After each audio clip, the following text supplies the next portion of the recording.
آج کا یہ پروگرام حضرت قبلہ بابا جی فقیر محمد قادری رحمۃ اللہ تعالیٰ علیہ کے سالانہ عرص پاک اور اس آستانے پر قائم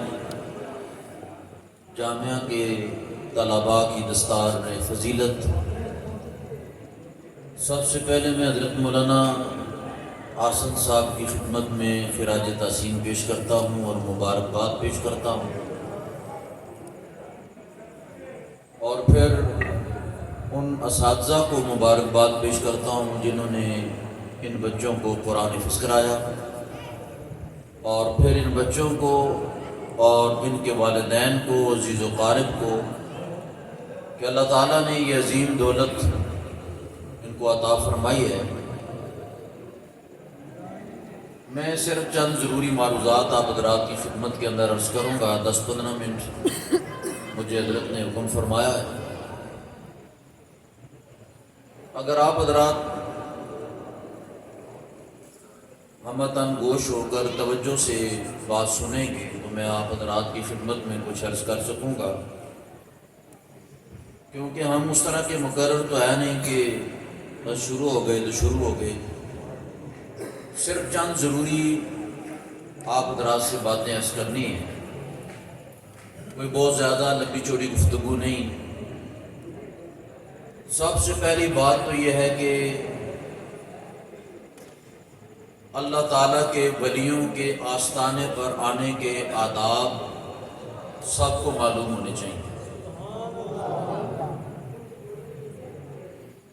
سب سے بڑی چیز ادب ہے، اور انسان کو جو کچھ بھی ملتا ہے ادب سے ملتا ہے،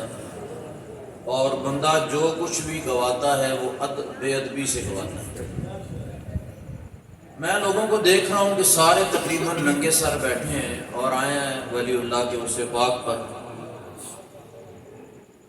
اور میں یہ بات یقین سے کہہ سکتا ہوں کہ اکثریت لوگ بے وضو یہاں بیٹھے ہوں گے۔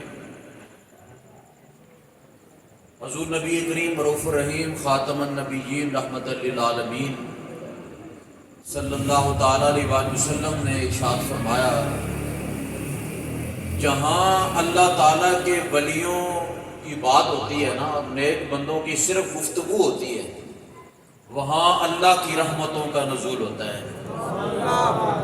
اور جہاں صرف ان کا ذکر ہو تو اللہ کی رحمتیں نازل ہوتی ہیں۔ تو جہاں وہ خود آرام فرما وہاں اللہ کی رحمتوں کا اندازہ کون لگا سکتا ہے؟ میں یہ بات آپ حضرات سے بالکل کھل کے عرض کروں گا،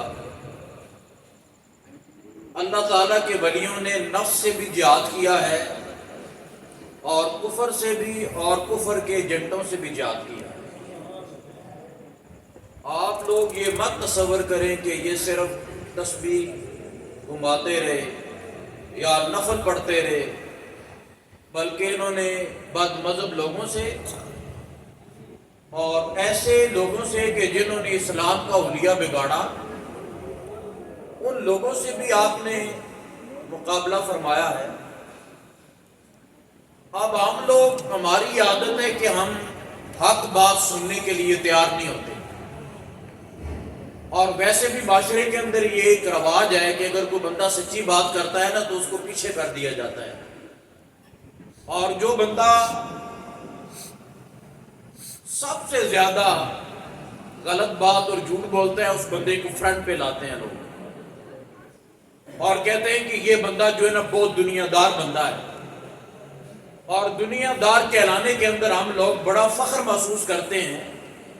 اور جن 6 بچوں نے قرآن حفظ کیا، ان بچوں کے قدموں کی خاک کے برابر بھی کوئی نہیں ہو سکتا، اس لیے کہ اللہ کا کلام انہوں نے اپنے سینوں کے اندر محفوظ کیا ہے، اور اللہ تعالیٰ کی ذات نے ان پہ کرم عطا فرمایا۔ لیکن ان بچوں سے بھی، اور ان بچوں کے اساتذہ سے بھی، اور ان کے ماں باپ سے بھی میں یہ بات عرض کروں گا کہ قرآن حفظ کر لینا یہ کوئی اتنی بڑی بات نہیں ہے۔ میرا اپنا مدرسہ 5-6 میرے ادارے ہیں، اور قرآن حفظ کر لینا، زیادہ سے زیادہ قرآن حفظ کی جو میعاد ہے نا،